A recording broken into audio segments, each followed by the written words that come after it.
इस वीडियो में मैं आपसे बात करूंगा, जैसा कि आप सभी को मालूम है सीएचओ एग्ज़ाम का रिज़ल्ट 31 अक्टूबर को जारी होने का पूरा चांस है। और रिज़ल्ट आने पर इस बार रिज़ल्ट में आपको रैंक वाइज रिज़ल्ट देखने को मिलेगा। तो उस रैंक वाइज रिज़ल्ट से आप कैसे चेक करेंगे कि आपका फाइनल सिलेक्शन होगा या नहीं होगा, ये जब 31 अक्टूबर को रिज़ल्ट जारी होगा तब आपको इस यूट्यूब चैनल के माध्यम से बता दिया जाएगा। और जिन कैंडिडेट का रैंक में नाम नहीं है वो स्टूडेंट अपने मार्क्स कैसे देखेंगे, ये भी मैं आपका जब रिज़ल्ट आ जाएगा तो उसमें एक पीडीएफ में फॉर्मूला होगा, उस फॉर्मूले से कैसे निकालना है वो आपका रिज़ल्ट आने पर इस यूट्यूब चैनल के माध्यम से बता दिया जाएगा। इसलिए अगर अभी तक आपने चैनल सब्सक्राइब नहीं किया तो चैनल ज़रूर सब्सक्राइब करें, नोटिफिकेशन भी ऑन रखिए, क्योंकि रिजल्ट के बाद स्क्रूटनी फॉर्म भरना होगा। वो कैसे भरना होगा मैं आपको इस यूट्यूब चैनल के माध्यम से बता दूंगा। और डॉक्यूमेंट वेरिफिकेशन के लिए विभाग की ओर से डीवी को लेकर जब भी अपडेट आएगी उसके बारे में भी आपको इस यूट्यूब चैनल के माध्यम से बता दिया जाएगा। यानी कि आपने एनएचएम का कोई भी कैडर का एग्ज़ाम दिया, चाहे वो सीएचओ हो, एएनएम हो, जीएनएम हो या कोई भी हो 19 कैडर में से, उनमें से जुड़ी कोई भी अपडेट आएगी आपको इस यूट्यूब चैनल के माध्यम से बता दिया जाएगा।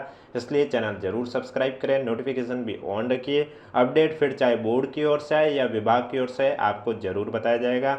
और इसके अलावा अगर अभी तक आपने हमारा टेलीग्राम चैनल ज्वाइन नहीं किया है तो लिंक नीचे डिस्क्रिप्शन में दिया हुआ है। इस वीडियो में मैं आपसे बात करूंगा कि कट ऑफ पिछली बार जो गई है उसमें वो 40% वाला रूल नहीं था, इस वजह से वहाँ पर कट ऑफ कितनी गई और इस बार की कट ऑफ पिछली बार से ज़्यादा जाने के पीछे का क्या कारण है उसके बारे में भी चर्चा करूँगा। और इसके अलावा हर कैटेगरी में कितने पद बढ़े हैं उसके बारे में, यानी कि ये तो आपको मालूम है 1300 पद बढ़े हैं, लेकिन इसमें जनरल में कितने बढ़े हैं, एससी में कितने बढ़े हैं, एसटी में कितने बढ़े हैं, ईडब्ल्यूएस में कितने बढ़े हैं, ओबीसी में कितने बढ़े हैं, एमबीसी में कितने पद बढ़े हैं उसके बारे में भी चर्चा करूंगा। पेपर का लेवल कैसा था और स्टूडेंट के रिव्यू क्या आए थे, यानी कि उनके कितने क्वेश्चन सही है उसके बारे में भी चर्चा करूंगा। और क्या सीएचओ एग्जाम में पोस्टें खाली रहेगी या नहीं रहेगी उसके बारे में भी चर्चा करूंगा, इसलिए वीडियो को बिना स्किप किए कंप्लीट देखें। तो पदों में वर्दी को लेकर हम लास्ट में चर्चा करेंगे, उससे पहले महत्वपूर्ण चर्चा कर लेते हैं कि जो पिछली बार सीएचओ थी उसमें मैं आपको बता देता हूं कि कट ऑफ है उसमें इस बार 40% वाला रूल है, आपको मालूम है, और एससी एसटी वालों के लिए 35% वाला रूल है। तो पिछली जो सीएचओ थी एक तो उसमें उससे कट ऑफ ज़्यादा रहेगी, उसके पीछे का रीज़न ये है कि पिछली बार जो सीएचओ एग्ज़ाम थी उसमें टोटल कैंडिडेट 70,514 ने ही परीक्षा दी थी, और जो इस बार सीएचओ एग्ज़ाम हुआ था इसमें 73,698 कैंडिडेट ने परीक्षा दी थी। यानी कि पिछली की तुलना में इस बार 3,184 ज़्यादा कैंडिडेट ने परीक्षा दी थी। और जो पिछली सीएचओ एग्ज़ाम था उसमें आपके 5,261 पद थे, लेकिन इस बार वाले में अब 1,300 पद बढ़ गए हैं, इस वजह से अब आपके 3,934 पद हैं। इसका मतलब इस बार आपके 1,327 पद कम हैं, 1,327 पद कम हैं और 3,184 स्टूडेंट ज़्यादा बैठे हैं। इस वजह से जो आपकी कट ऑफ है वो पिछली बार की तुलना में तो ज़्यादा रहने वाली है। दूसरी बात कि पिछली बार का पेपर का पैटर्न भी चेंज था, इस बार वाला का भी पूरा चेंज था, क्योंकि जो पिछली बार एग्ज़ाम था उसमें आपका जो पेपर है वो 400 नंबर का था, 100 क्वेश्चन थे, प्रत्येक क्वेश्चन 4 नंबर का था। लेकिन इस बार जो सीएचओ का एग्ज़ाम था इसमें आपके 150 क्वेश्चन थे, प्रत्येक क्वेश्चन 3 नंबर का था, पेपर 450 का था। लेकिन इस बार आपके हिंदी भी आई थी, इंग्लिश भी आई थी, कंप्यूटर भी आई थी, जीके भी आई थी। पिछली बार इतना नहीं आया, एनएचएम के भी पार्ट आए थे और प्रोफेशनल जो सब्जेक्ट है वो भी था। तो पिछली बार इतना सब कुछ नहीं था, यानी कि हिंदी इंग्लिश कंप्यूटर नहीं था, जीके के कुछ क्वेश्चन थे। तो इस वजह से जिनकी हिंदी अच्छी है, इंग्लिश अच्छी है, कंप्यूटर अच्छी है, जीके अच्छी है, किसी की हिंदी अच्छी होगी, किसी की इंग्लिश अच्छी होगी, किसी की जीके अच्छी होगी। तो देखो प्रोफेशनल तो सबके, सब्जेक्टिव पार्ट तो सब कर लेंगे, सबके लिए बराबर रहेगा। लेकिन जो ये एक्स्ट्रा मटेरियल जोड़ा गया है हिंदी इंग्लिश कंप्यूटर जीके, इसमें जिसकी जो सब्जेक्ट अच्छी रहेगी वही आगे आएगा। और इसके अलावा पेपर का लेवल भी आपको मालूम था, जो एनएचएम वाला पार्ट था वो तो आपका मॉडरेट टू डिफ़िकल्ट था, हिंदी इंग्लिश कंप्यूटर वाला पार्ट था वो इजी टू मॉडरेट था, ये आप सभी को मालूम है। और पिछली बार आप देखोगे तो आपको पता होगा नॉन टीएसपी में एमबीसी कैटेगरी 38% थी कट ऑफ। ये जो मैं कट ऑफ बता रहा हूँ ये प्री डीवी वाली बता रहा हूँ, जो कि आपके 31 अक्टूबर को रिजल्ट आएगा उसमें कितनी रहने वाली उसके हिसाब से आपको बता रहा हूँ। तो पिछली बार आप देख सकते हैं जो प्री डीवी का रिजल्ट आया था, तो उसमें आप देख सकते हैं एमबीसी कैटेगरी में जनरल में 152 नंबर यानी कि इसमें आपके 38% के करीब। और इस बार आपको मालूम है 40% वाला रूल है, अगर इस बार इतनी रहती तो एक भी कैंडिडेट पास नहीं होता एमबीसी कैटेगरी से, क्योंकि इस बार आपको मालूम है 40%, यानी कि इस बार की जो कट ऑफ है, ये मान के चलो कि जनरल, ओबीसी, एमबीसी, ईडब्ल्यूएस इनकी कट ऑफ आपके 450 नंबर का पेपर था, तो 180 से तो ज़्यादा ही रहेगी, क्योंकि आपको मैंने पहले भी कहा है मिनिमम 40% वाला रूल है, यानी कि 150 क्वेश्चन है, उसमें 60 क्वेश्चन सही करने कंपलसरी है, एक क्वेश्चन 3 नंबर का 180। और जो एससी एसटी कैटेगरी वाले हैं उनके लिए जो है कट ऑफ है वो 160 से ज़्यादा ही रहेगी, क्योंकि इससे कम रहेगी वो कट ऑफ मानी नहीं जाएगी, वो पद खाली रह जाएंगे, क्योंकि 35% लाने कंपलसरी है। और सीएचओ एग्जाम में जहाँ तक मुझे लगता है इस बार आपके पद खाली नहीं रहेंगे, चाहे पिछली बार एमबीसी के 40% ना बने हो या टीएसपी में एससी एसटी के 35% ना बने हो, लेकिन इस बार ज़रूर बनेंगे, क्योंकि इस बार थोड़ा पैटर्न भी चेंज था और पद भी कम है, स्टूडेंट भी ज़्यादा है, इस वजह से। इस बार आप देख सकते हैं टोटल 73,000 के करीब स्टूडेंट बैठे। अब कुछ स्टूडेंट को ये डाउट आ रहा होगा कि अभी तक एनएचएम के 8 कैडर के रिजल्ट आए थे, उनमें से 7 कैडर में तो जितने पद है उतने स्टूडेंट भी नहीं मिले। उसके पीछे का बहुत रीज़न है। एक रीज़न तो ये कि आपने देखा होगा, आप अभी भी उठा के देख लीजिए, एनएचएम के 2 चरण में एग्जाम हुए था। एक चरण 2 जून से 6 जून तक शुरू हुआ था और दूसरा फिर आपके सीएचओ से लेकर लास्ट जो भी जीएनएम का पेपर था तब तक, यानी कि 13 जून तक। तो इस बीच जो पहला चरण 2 से 6 जून तक आयोजित हुआ था उसके पेपर का लेवल आप देख लीजिए, और जो बाद के हुए थे 8 से 13 जून के बीच में उसके पेपर का लेवल आपको पता चल जाएगा। स्टार्टिंग के जो थे वो पेपर के लेवल टफ थे, और बाद वाले में तो क्वेश्चन भी रिपीट हो रहे थे। जो कि 2 से 6 जून को आयोजित हुए थे उनमें से क्वेश्चन वापस से रिपीट भी हुए थे, लेकिन जो 2 से 6 जून हुए थे उसमें कोई क्वेश्चन रिपीट भी नहीं हुए थे। एक तो कारण ये रहा है।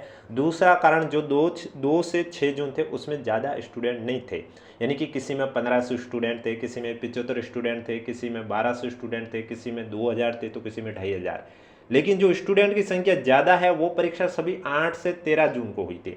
यानी कि आप देख सकते हैं लैब टेक्नीशियन देख लो या फिर सीएचओ देख लो 72,000 के करीब, जीएनएम देख लो उसमें भी लगभग 80,000 के करीब, और आपका एएनएम देख लो उसमें भी 13,000 के करीब स्टूडेंट है। यानी कि जिनमें स्टूडेंट की संख्या ज़्यादा थी वो सब एग्जाम बाद में हुए, और इसमें स्टूडेंट की संख्या ज़्यादा है तो इसमें चांस कम है कि पद खाली रहेंगे।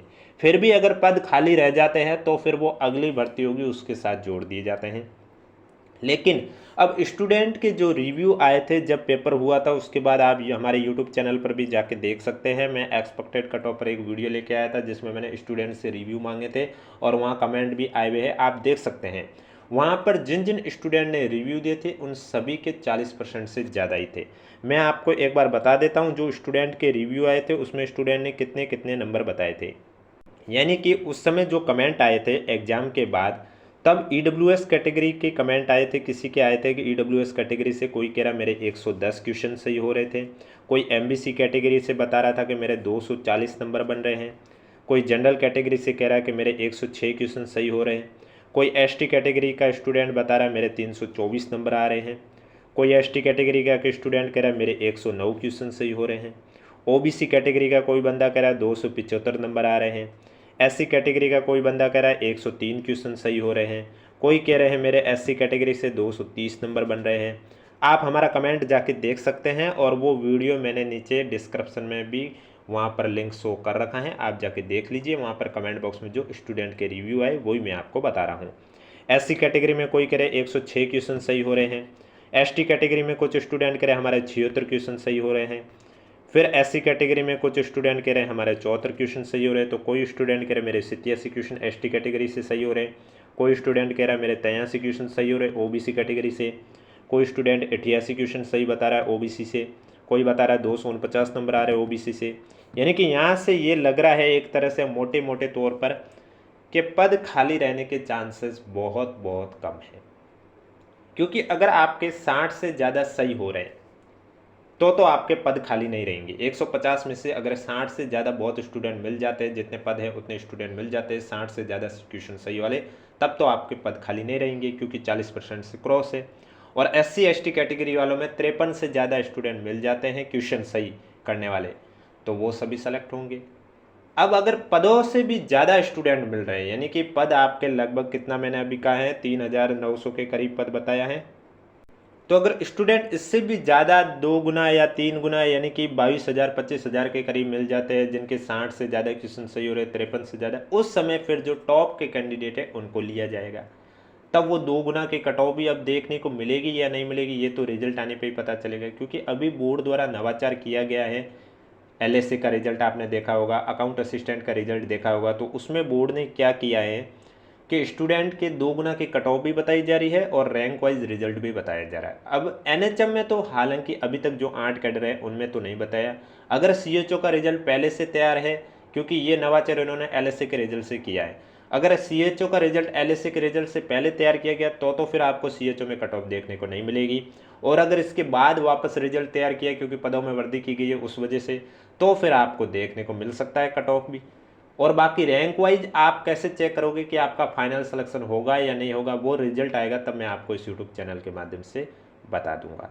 तो ये तो हमने बात की है कि स्टूडेंट के रिव्यू के आधार पर कट ऑफ स्टूडेंट कितने बता रहे हैं, कितने क्वेश्चन सही हो रहे हैं।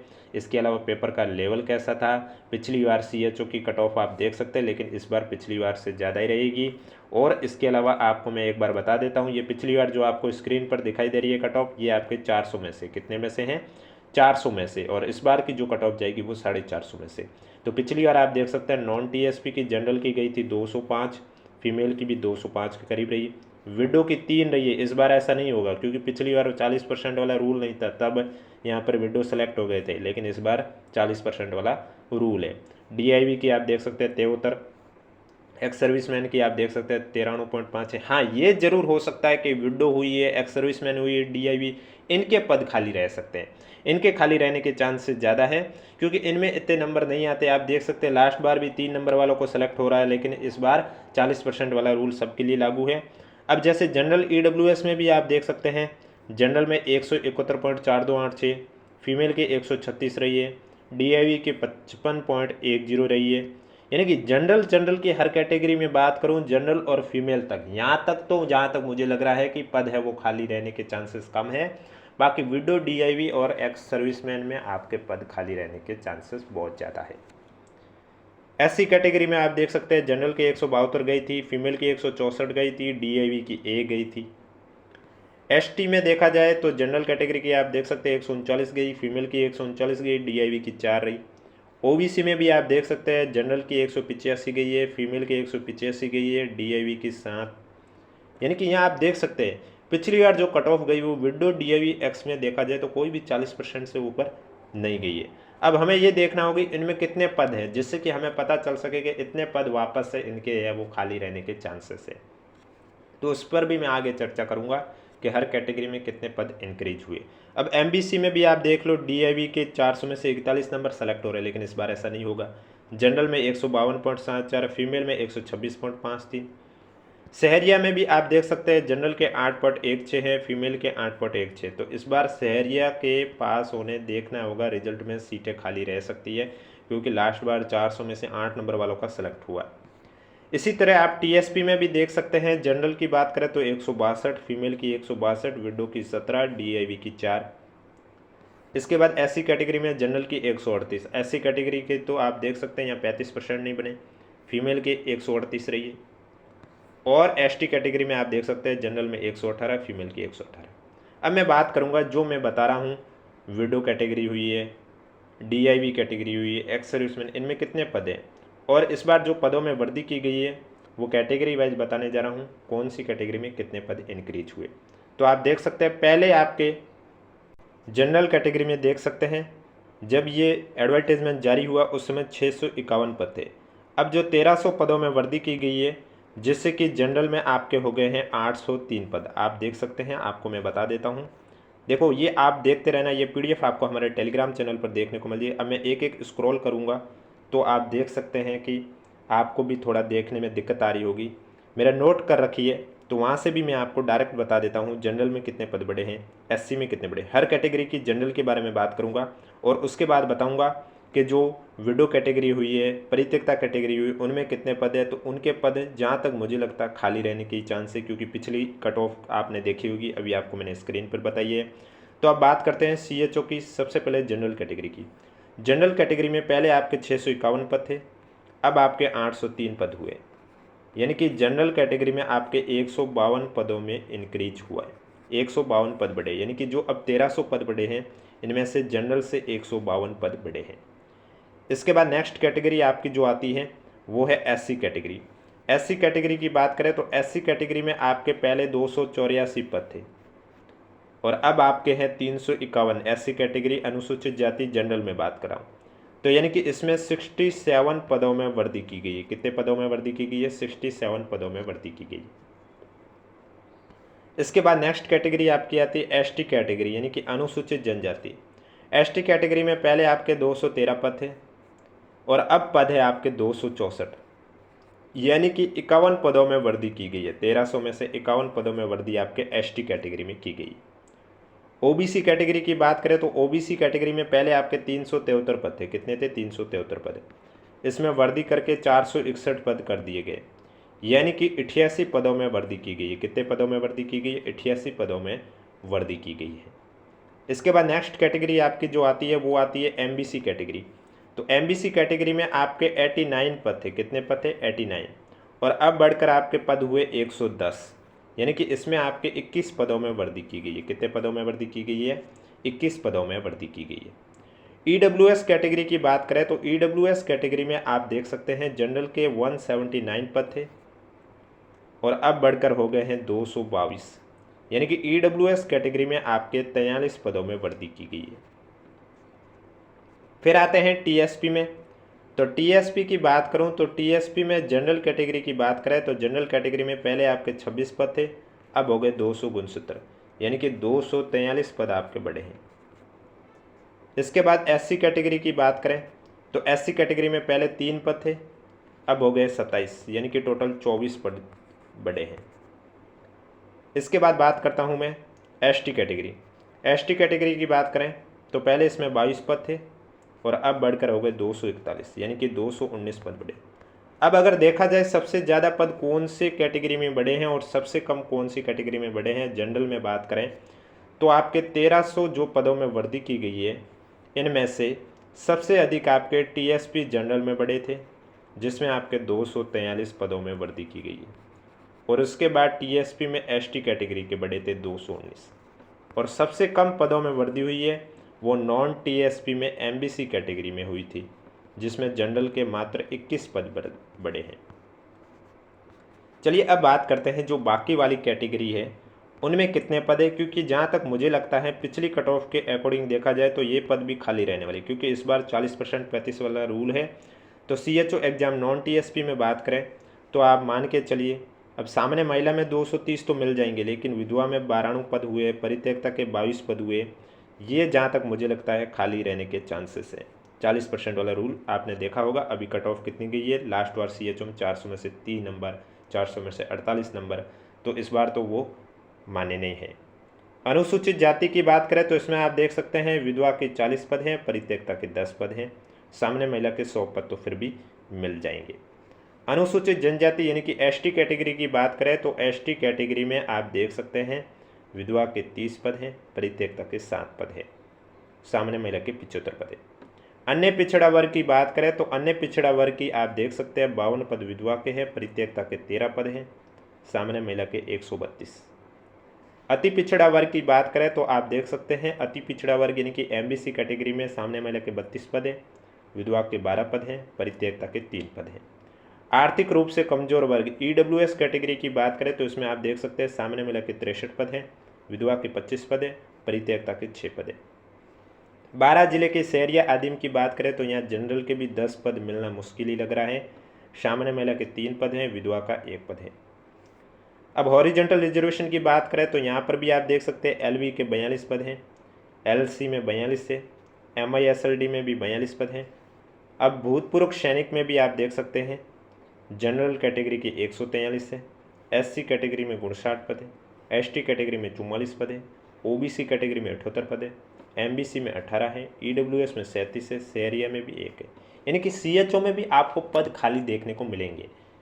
जनरल कैटेगरी वालों के नहीं मिलेंगे, यानी कि हर कैटेगरी में जनरल और फीमेल वालों के नहीं मिलेंगे, लेकिन जो एक्स सर्विसमैन हुए, विडो हुए हैं, वहाँ पर आपको पद है वो खाली देखने को मिलेंगे। उत्कृष्ट खिलाड़ी में आप देख सकते हैं 63 पद हैं। TSP की अगर मैं बात करूँ, ये तो नॉन TSP की थी। TSP में आप देख सकते हैं जनरल कैटेगरी में जनरल के तो 77 पद मिल भी सकते हैं, TSP में फिर भी कुछ कह नहीं सकते। विधवा के 30 पद और परित्यक्ता के 7 पद तो खाली रहने वाले होंगे शायद। अनुसूचित जाति में भी आप देख सकते हैं SC कैटेगरी में भी सामान्य महिला के 8 पद है, विधवा के 3 है, परित्यक्ता के 0। अनुसूचित जनजाति में भी आप देख सकते हैं सामान्य महिला के 69 पद हैं, विधवा के 28 है, परित्यक्ता के 6 हैं। तो आप मान के चलिए, ये सब काउंट करके देख लीजिए कि कितने पद आपके 3900 के करीब भर्ती है, उसमें कितने पद खाली रहने वाले हैं। वीडियो पसंद आए तो एक बार वीडियो को लाइक जरूर करें, चैनल भी जरूर सब्सक्राइब करें। क्यों कि आपको इस यूट्यूब चैनल पर NHM का कोई भी कैडर के एग्जाम से रिलेटेड, चाहे DV से रिलेटेड, चाहे रिजल्ट को लेकर कोई भी अपडेट होगी, आपको इस यूट्यूब चैनल के माध्यम से ज़रूर बताया जाएगा। और एक और मैं आपको बता देता हूँ कि कुछ स्टूडेंट को ये भी डाउट आया था कि जो NHM के 8 कैडर के रिजल्ट आए थे, उन्हीं में से कुछ स्टूडेंट को ये डाउट आया कि हमारे 40% बन रहे हैं, फिर भी हमारा लिस्ट में नाम क्यों नहीं है। उसके पीछे का रीज़न ये है कि आपने कहीं ऐसा ना हो कि क्वेश्चन नंबर के 10% से ज़्यादा ऐसे क्वेश्चन हैं जिसमें गोले नहीं भरो। इसलिए एक बार आप भी ये चेक कर लीजिए। आपके अगर 70% बन रहे हैं, 80 बन रहे हैं, ये बात अच्छी है, लेकिन उससे पहले आप अपनी OMR शीट की जो कार्बन कॉपी है वो चेक कर लीजिए, कहीं ऐसा ना हो, क्योंकि आपको मालूम है हर क्वेश्चन के आगे 5 गोले आपको देखने को मिलेंगे OMR शीट में, और टोटल आपके 150 क्वेश्चन हैं। तो आप एक बार ये चेक कर लीजिए ऐसे कितने क्वेश्चन हैं जिसमें आपने एक भी गोला गहरा नहीं किया। क्योंकि ऐसे अगर क्वेश्चन नंबर के 10% से ज़्यादा क्वेश्चन अगर आपको मिल गए, यानी कि 150 का 10% 15 क्वेश्चन, यानी कि आपको अगर 15 से ज़्यादा ऐसे क्वेश्चन मिल गए जिसमें आपने एक भी गोला गहरा नहीं किया, तो आपका भी रिजल्ट है वो अयोग्य कर दिया जाएगा। ये बात मैं हर वीडियो के लास्ट में बताता हूँ, ताकि हो सकता है कोई नया कैंडिडेट आज फर्स्ट टाइम मेरा ये वीडियो देख रहा हो तो उसे ये बात ना मालूम हो तो पता चल सके। इसलिए जो इम्पोर्टेंट जानकारी मैं पहले बता देता हूँ और वीडियो के लास्ट में मैं ये जो कॉमन चीज़ हर बार बताता हूँ वो आपके लिए महत्वपूर्ण जानकारी बताता हूँ। तो ये चेक कर लीजिए कहीं आपने भी 15 से ज़्यादा ऐसे क्वेश्चन नहीं है जिसमें गोले नहीं भरे। अगर ऐसा किया फिर चाहे आपके 70% बन रहे हो, 75% बन रहे हो, तो भी आपका रिजल्ट है वो अयोग्य कर दिया जाएगा। अब कुछ स्टूडेंट को ये डाउट आया होगा कि हमारे 12 क्वेश्चन छूट गए हैं या 9 क्वेश्चन छूट गए हैं या 3 क्वेश्चन छूट गए, तो उस कंडीशन पर क्या होगा। तो उस कंडीशन पर आपका पर क्वेश्चन 1/3 के हिसाब से नंबर कटना शुरू हो जाएगा। यानी कि पेपर में नेगेटिव मार्किंग है, गलत आंसर भरोगे तो भी नंबर कटेगा, खाली छोड़ोगे तो भी नंबर कटेगा। इसलिए अगर आपको नहीं आ रहा होता है तब आपको 5वां ऑप्शन जो होता है अनुत्तरित प्रश्न का वो फिल कर लेना होता है। इससे ना आपके नंबर कटते हैं और ना ही आपका रिजल्ट अयोग्य किया जाता है। एक और डाउट ये आता है स्टूडेंट को कि कोई क्वेश्चन डिलीट होता तो उसमें क्या बोनस मिलता है। अगर कुछ स्टूडेंट ऐसा लेकर बैठे हैं तो वो आपका भ्रम है, यानी कि कहीं आपने भी ये गलती नहीं कर दी कि आपको लग रहा है कि ये 2 क्वेश्चन डिलीट हो रहे हैं, उसके बोनस नंबर आपने अपने साथ जोड़ दिए और फिर बोल रहे हैं कि मेरे इतने क्वेश्चन सही हो रहे हैं, तो वो आपका भ्रम है। क्योंकि जो डिलीट होता है क्वेश्चन उसमें बोनस नहीं दिया जाता है, बल्कि उसके जो नंबर है वो बाकी के क्वेश्चन के साथ बराबर रूप से बांट दिए जाते हैं। और वो कैसे बांटे जाते हैं मैं आपको हर बार बताता हूँ, आज भी बता देता हूँ। उसके लिए एक फॉर्मूला होता है की फैक्टर का, क्योंकि आपको मालूम है आपका एक क्वेश्चन 3 नंबर का वो यहाँ से ही आता है की फैक्टर से। कैसे, ये फॉर्मूला ये कहता है सबसे पहले आपको लिखना होता है आपका पेपर कितने नंबर का है, 450 का। आपके पेपर में कितने क्वेश्चन थे, 150। आपके पेपर में क्वेश्चन वापस से 150। वैलिड क्वेश्चन कितने, अब मैं मान रहा हूँ एक भी क्वेश्चन डिलीट नहीं हुआ, तो मेरा एक क्वेश्चन 3 नंबर का हुआ, वो यहाँ से आया। मैंने मान लिया वैलिड क्वेश्चन सभी है, तो ये कटा, ये कटा, ये कटा, 3 बार यहाँ से आए थे। अब अगर मैं मान लूँ मैंने पेपर दिया है, इसमें 6 क्वेश्चन डिलीट हुए, चलो 6 ज़्यादा हो गए, हम 4 क्वेश्चन मान के चलो 4 क्वेश्चन डिलीट हो जाते हैं। 2 क्वेश्चन आपका सब्जेक्टिव पार्ट से, 2 क्वेश्चन चाहे जीके, कंप्यूटर, हिंदी, इंग्लिश, जहाँ से भी आप काट, तब की फैक्टर की वैल्यू बदल जाएगी। कैसे, क्योंकि जो 4 क्वेश्चन डिलीट हुए इसमें एक क्वेश्चन 3 नंबर का, यानी कि ये जो 12 नंबर है ये बाकी के जो क्वेश्चन है उसमें बराबर रूप से बांट दिए जाते हैं।